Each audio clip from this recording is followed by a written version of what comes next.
What's good, YouTube? It's your boy K Flex. I'm back here with yet another video, and today we got what is it? A Loser Monday video. Real quick, shout out to people who like the video before they even heard the sentence. I did it super fast that time because we got to get into this video because honestly, I gotta work in like an hour, so I gotta like get a roll on. But I just want to talk a little bit. First of all, Tua avoids serious injury. He only has a bruised rib, which obviously hurts, but it's manageable. Okay, so thank God it's not like a broken rib or he didn't break his whole damn rib cage because Jesse Davis decides to let AJ, whatever his name is, run through the line and hit him full speed. But so it's only a bruised rib. I feel like he could throw on a flak jacket and play like in a week or two. But like I don't know how that works. I never had a bruised rib.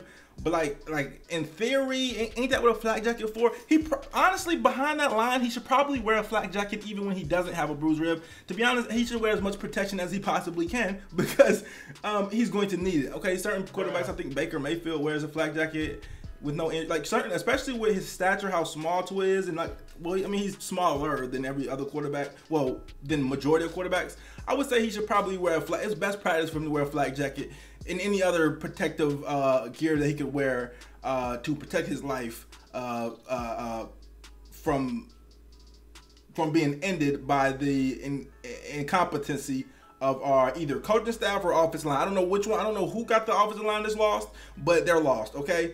But yeah, he is hurt, and we're gonna get into whether or not we're overreacting to be a one-on-one for in a minute. But yeah, so Tua is hurt, and so we'll have to see if he's able to come back. If not, obviously Jacoby Brissett is gonna be starting, and that should be an interesting game. So regardless, at the end of the day, we'll see what happens. It's the next man up, so we can't make no excuses. If Jacoby Brissett starts, we need to still win the game.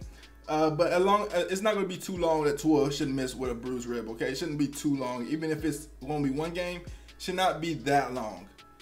I get it. I don't know, because certain positions is different. You know what I'm saying? He has to throw the ball. I'm sure that stretches something in the rib. I don't know. But listen, I don't imagine you miss too many games with a bruised rib. Nothing's broken. He will get better soon. But at the end of the day, we're going to get the same results if our offensive line doesn't fix something expeditiously, okay? All in all, I see a lot of arguments about Tua on the internet, which this is not really the week to argue on whether Tua is a franchise quarterback or not, because he only threw the ball like, what, 4 times? So I don't know how this is the week to really argue that. So that's why I'm not going to knock Tua for getting injured when his his right tackle just let the man walk in the backfield unblocked. So, I mean, I don't know. So, I really have to, you know, there's other weeks that we will be having this season to really evaluate whether Tua is that guy or not. I don't think this is the week to do so. But what we did learn is that our offensive line is still shitty, as we probably could have assumed by our offseason moves and how everything worked out, and by just our history of life of being a Dolphins fan, which leads me to my next point. Are Dolphins fans overreacting to being 1-1? Now, I see a lot of Dolphins fans angry, mad, including myself. I said in the last video that we need to discontinue the franchise if we're not going to get an offensive line, and I actually kind of believe that for the simple fact that I can stop watching our quarterbacks get killed every single year of my existence. Now, this is why I don't believe that Dolphin fans are overreacting to being 1-1, because it's like watching a movie that we've already seen with a different cast, the same script. It's like watching a bad movie over and over. It's like, what do they say?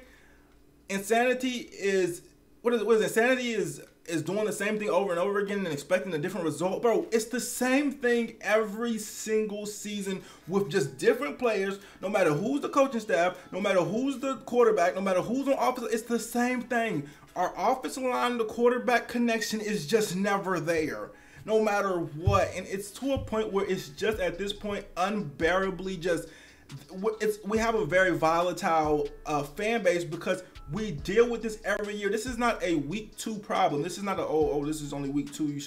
Y'all only 1-1. This is just, you got to see the rest of the season. No, we've seen this for 20 years straight. Well, really like the last 10 that I can remember with Tannehill and Tua. We've seen this over a decade straight. This is not a week 2 problem. This is a Miami Dolphins culture, just entire, like everything problem, where we have a quarterback and an offensive line that cannot block. It don't even, like, it just feels like the last time our offensive line was this bad, like looked that bad in a game, our offensive line coach was literally on cocaine. I'm not, like, the last time I didn't block shit yesterday. So I don't know what's going on.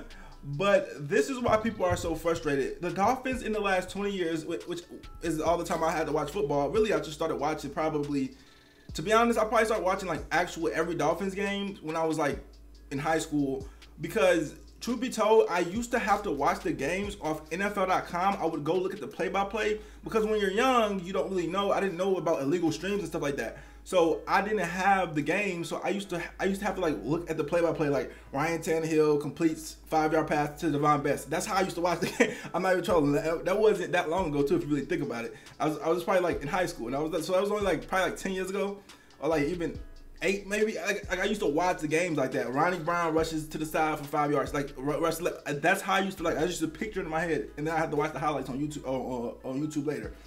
And then I got to a point when I used to watch the games through a Facebook live stream. So I joined a Facebook community of Dolphin fans, and somebody would record their TV, and it would be like 360p, and I would barely be able to see. I would just see blurs on the screen, but I would watch the game like that. So I ain't gonna lie, I've been through a lot trying to watch Dolphins games. Now we're grown, you know what I'm saying? We found out about the legal streams, we found out about League Pass, stuff like that. Now we good. But and ever since I started watching games, it's the same story, bro. The Dolphins' offensive line just won't block. And because they won't block, we never can evaluate a quarterback. And because we can evaluate the quarterback, then we have a whole bunch of turmoil in the fan base, because everybody will say, oh, the quarterback sucks, the quarterback don't suck. And it's just continuous, nonstop, and it's been happening for 10 years. This is not a week 2 problem. This is not this just happened. Why are you so upset? Why are y'all tripping? Y'all 1-1. It's a long season. We understand that. We still hope we make the playoffs. But this is a decades-long problem that no matter who we get in cannot seem to solve it. That's that is why Dolphin fans seem to be so frustrated. If you look at every other team, I think every team in my lifetime, except for my Dolphins and maybe like the Lions, have had a chance. Like, bro, if you think about playoff droughts, I think we have like the third longest playoff wins drought in the whole entire world right now. Okay, the Bengals and the Lions are the only people that haven't won a playoff game that won a playoff game before us. Like, we are on a crazy drought right now, and we're just sick and tired of it. Let me tell you something. The Bengals, they at least made the playoffs like 5 straight seasons. Whenever they had Carson Palmer, Chad Ochocinco, they had TJ Houshmandzadeh. Bro, the Bengals have put out quality products. They haven't won a playoff game, but they've made the playoffs. They've competed many years in my lifetime. The Lions, they've competed. They had Matthew Stafford. I mean, they had Megatron. They had they didn't really compete in my lifetime, but they've had really good players, and they've made the playoffs, I think, more times than my Miami Dolphins, who just have never in life, besides that one 2016 run that ended with Tannehill getting hurt, have just never been a team where I had ever been able to look at and say, you know what, this team is competing. Nobody respects us because of that, because we in the 20 years, we cannot compete. And so that's why we cannot be taken serious. That's why when we lose these games, it's so huge, because this is like a 20-year problem. Again, the only time we ever really solved this problem was, I mean, we made the playoffs in 2008, but I don't think we was that good that year. And then we got our ass beat by the Ravens. They're also young too. And then the 2016 season, obviously we went on a run with Jay Ajayi and them, and we was good that year. But Tannehill got injured, and we got our ass beat again. So it's like, yo, those are like the only 2 notable things that we have. And then the wild, like, you gotta think, in my lifetime, and this is why we're so fed up. A lot of people are so fed up. You gotta think, like, in the last 20 years, our biggest highlight is beating the Patriots in a Week 3 game because we bought out Wildcat. And then the Miami Miracle, which we didn't even get nothing for, but like a worse draft pick, but it was cool because we just liked the moment. Like, these are our, like, we don't have no, like, I can't name you, and this is how sad it is, I can't name you, like, a high-stakes game that I was just so happy to be a part. Well, I ain't gonna lie, there was one, I think, in 2008, was it? We had to beat like the Jets to get in the playoffs or something, but I was so young too. But like, that was like a good game, I guess. Yeah, that was it. But I was like 12, but that was it.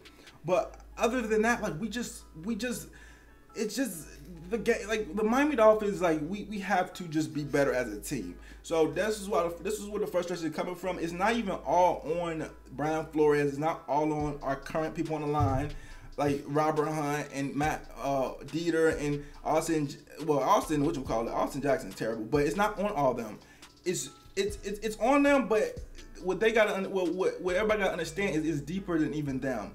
Because the people that came before them let us down as well, and the people that came before them let us down as well. And it's just a non-stop cycle. We had Larry Tunsil, we traded him. It all seemed so good, but now we just in a back. We're like back where we were, and it's just annoying. Hopefully it gets better though. It is only week 2, but this is why, because I had to stop myself and be like, yo, it's only week 2, but now I understand why Dolphins fans are so frustrated, and this is why Dolphins fans are so frustrated, because it's more than a week 2 problem. It's more than a 2-week problem. It's like a 20-year, a 2-decade problem. Okay. Anyways, get in contact. Know what you guys think. It's a long season on the way, but we're ready. Like, comment, subscribe, roll to 11K. Bucket flexing. I'm out.